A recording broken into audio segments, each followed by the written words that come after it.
அடிமை வம்சத்தின் உண்மையான நிறுவனர் என்று வரலாறு புகழ்பவர் இல்துமிஸ்.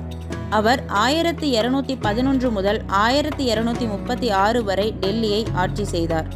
முதலில் அவர்தான் டெல்லி சுல்தானியத்தின் அடித்தளத்தை வலுப்படுத்தியவர். குதுப் கட்டுமானத்தை நிறைவு செய்தது இவரது காலத்தில்தான். இந்தியாவில் முதன்முதலாக வெள்ளி நாணயம் தங்கா மற்றும் செம்பு நாணயம் ஜிட்டால் ஆகியவற்றை அறிமுகப்படுத்தினார்.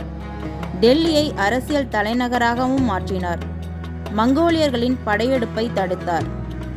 சகல்கானி எனப்படும் 40 துருக்கி அரசர்களின் குழுவை அமைத்து நிர்வாகத்தை கட்டுப்படுத்தினார். இக்தாதாரி முறை என்ற நில வருவாய் முறையை சீரமைத்தார். கலீபாவிடமிருந்து ஆட்சிக்கான அங்கீகாரம் பெற்று தன் அதிகாரத்தை வலுப்படுத்தினார். பீகார், பெங்கால் பகுதிகளை இணைத்து பேரரசை விரிவுபடுத்தினார். தனது மகள் ரசியாவை அடுத்த ஆட்சியாளராக தேர்ந்தெடுத்தார். இது அவரின் திறந்த மனதை காட்டியது. அவர் ஆட்சி செய்த 25 ஆண்டுகள் டெல்லி சுல்தானியத்தை வலுவாகவும் நிலையாகவும் மாற்றியது. இல்துமிஸ் தான் அடிமை வம்சத்தின் உண்மையான நிறுவனர் என்று கூறலாம்.